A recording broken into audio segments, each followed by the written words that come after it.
नमस्कार, स्वागत है आपका। आप देख रहे हैं न्यूज नेशन डिजिटल और मैं हूं आपके साथ संजय यादव। आज बात हिंदुस्तान नहीं बल्कि हमारे पड़ोसी देश बांग्लादेश के करने वाले। बांग्लादेश में आपने देखा 2 दिनों से जिस तरीके से बवाल मचा है, न सिर्फ राजधानी ढाका बल्कि पूरे बांग्लादेश के भीतर उपद्रव मचा है और स्थिति ऐसी हो गई कि शेख हसीना को बाकायदा सरकारी टेलीविजन पर आकर लोगों से अपील करनी पड़ गई कि देश के भीतर शांति व्यवस्था बहाल रखें।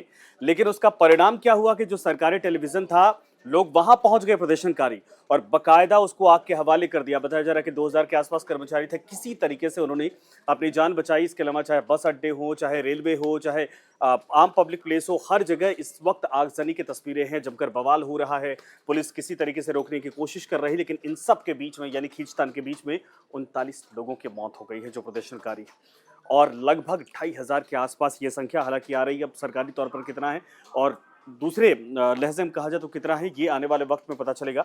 लेकिन ये जरूर है कि अब चर्चा दुनिया भर के भीतर हो रही है कि बांग्लादेश में किस मसले को लेकर ये बवाल मचा है।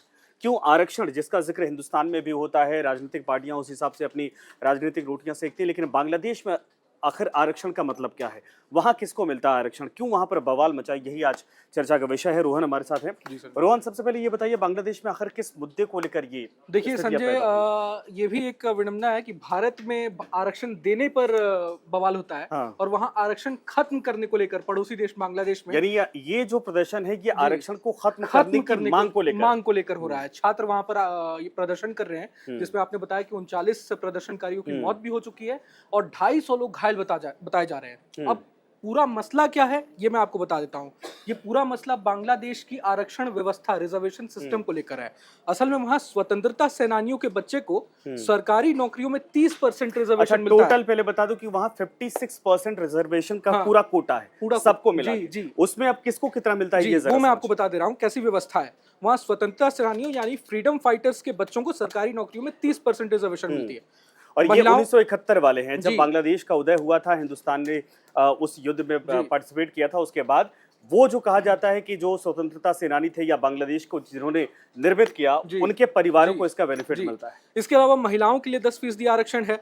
10% आरक्षण अलग अलग जिलों के लिए तय है और माइनॉरिटीज के लिए 6% कोटा वहां फिक्स्ड है। तो टोटल अगर हम जोड़ कर देखें तो 56% अब वहाँ प्रॉब्लम ये है, छात्रों का कहना ये है कि भाई हर हाल सरकारी नौकरियों में और सेना में तो हर साल करीब 3000 भर्तियां होती हैं। टोटल 3000 के आसपास 30% आरक्षण की सीमा जो आपने उनके लिए फिक्स कर रखा है, उससे कोई फायदा तो हो नहीं रहा है। मतलब मानिए कि 1000 के आसपास भर्तियां तो लोग तो सिर्फ उस परिवारों से ही आते हैं और उल्टा हमारे कोटे की सीट चली जा रही है उनके पास। तो इस वजह से छात्र भारी संख्या में वहां प्रदर्शन कर रहे हैं, जिसमें भारत के छात्र भी शामिल हैं उसमें, है ना।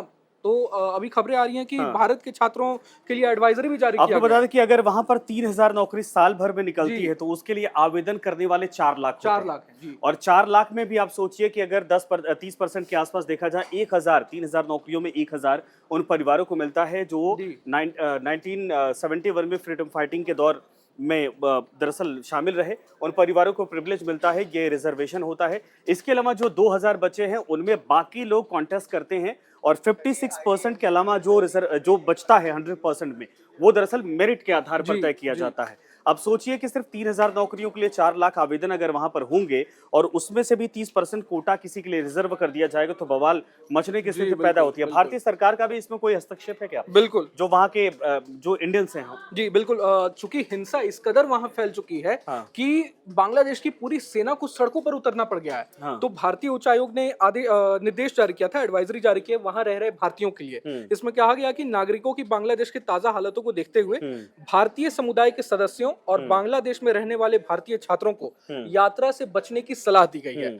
जब तक जरूरी ना हो आप घर से बाहर ना निकलें और 24 घंटे की सेवा वाले कुछ आपातकालीन संपर्क नंबर भी इसके लिए जारी किए गए हैं। आपको बता दूं कि 350 के करीब छात्र जो हैं वो भारत भी आए हैं, मेघालय आए हैं वो, है ना। वहाँ की हिंसा के हालात से बचने के लिए वो शिफ्ट कर गए हैं, भारत भी आए हैं। तो उनको लेकर भारतीय उच्चायोग ने ये निर्देश जारी किए थे। अब हाल ही में आप देखिए बांग्लादेश की प्रधानमंत्री शेख हसीना का आपने जिक्र किया कि उन्होंने आकर सरकारी टेलीविजन पर हालात इतने ज्यादा खराब हो गए कि प्रधानमंत्री को आके लोगों से अपील करनी पड़ी कि देश में जो स्थितियां हैं इसको संयमित तौर पर समझा जाएगा। हालांकि ये बवाल शुरू कब हुआ था, किस बात को लेकर हुआ था, कैसे ये अचानक से ये सारी चीजें शुरू? बवाल तो बीते दिन मैंने आपको जैसे बताया आरक्षण को लेकर ये हुआ, है ना। तो बीते कुछ दिनों 3-4 दिनों पहले ही ये शुरुआत हुई है इसकी। सरकार के खिलाफ प्रदर्शन कर रहे थे, आरक्षण कोटे के खिलाफ, लेकिन पता नहीं हालात कंट्रोल से बाहर कैसे निकल गया। सरकार से, वहां की सरकार से क्या गलतियां हुई, क्यों नहीं कंट्रोल किया जा सका।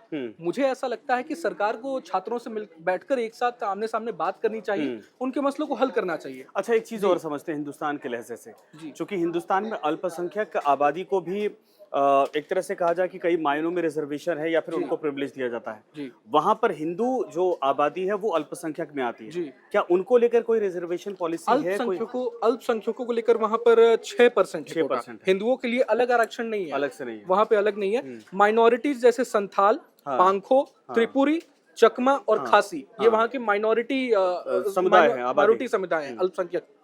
तो उनके लिए वहाँ 6% कोटा फिक्स्ड है। हिंदुओं के लिए अलग से वहाँ कोई आरक्षण नहीं है। अच्छा, आप सोचिए कि बांग्लादेश जिसको एक तरह से अलग करने में या देश की भूमिका में हिंदुस्तान की बहुत बड़ी अपनी एक रोल हो जाता, अपनी भूमिका होती है। जब आज़ाद हुआ था और उसके बावजूद वहाँ पर हिंदू आबादी अच्छी खासी थी। हालांकि वो एक दौर था जब वहाँ पर भी बाबरी मस्जिद वाले प्रकरण के बाद बड़ा बवाल मचा था, तब स्थितियाँ तनावपूर्ण हो गई थी। लेकिन ये ज़रूर है कि वहाँ पर जो हालात पैदा हुए हैं उसको लेकर भारतीय सरकार की तरफ से भी जो हिंदू आबादी वहाँ पर है उसको लेकर बाकायदा हेल्पलाइन नंबर जारी की गई है और ये अपील की गई है कि अगर बहुत ज़रूरी ना हो तो आप घर से मत निकलिए, क्योंकि वहाँ कुछ नहीं पता कब किसके ऊपर अटैक कर दिया जाए, कब वहाँ पर डंडे चल रहे हैं, कब आगजनी हो जा रही, कब फायर हो जा रहा है। और यही कारण है कि पुलिस की तरफ से डिफेंड करने में बताया जा रहा है कि 39 पीपल्स यानी 39 लोगों की मौत हो गई है। और ये और एक तरह से आग में घी डालने की परिस्थिति पैदा कर दी है कि अब वहां पे हालातों को संभालने के लिए क्या करना पड़ेगा। अभी जो पूरे देश के भीतर जो आप लेटेस्ट आर्मी को उतारा गया, पूरी देश की आर्मी को, सेना को सड़कों पर उतार दिया गया है। अभी मैं लेटेस्ट अपडेट जो है मैं आपको बता दे रहा हूँ। करीब 300 बांग्लादेश में फंसे 300 से अधिक लोगों को वहां से बाहर निकाल लिया गया है।